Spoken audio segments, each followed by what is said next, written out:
దేవునికి స్తోత్రములు. మీ అందరికీ నా వందనములు.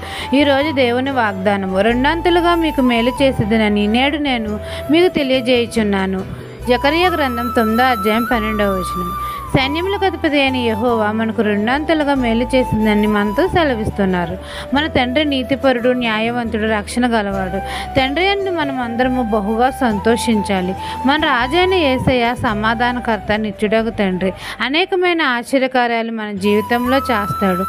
నిరీక్షణ గల వారులారా, మన యేసయ్య మన కోటను మరలా కట్టించి మనకు రెండంతలుగా మేలు చేస్తానని మన తండ్రి మనతో సెలవిస్తున్నారు. నిరీక్షణ గల వారులారా, మన తండ్రి మన బంధకములన్నిటి నుంచి విడిపిస్తాడు. మన ప్రభు అయిన యేసయ్య పరిపాలన క్రింద మనం అందరము ఉన్నాం కాబట్టి మన దేశంలో మనం అందరము కిరీటం నందుల రత్నము వలె ఉంటాము.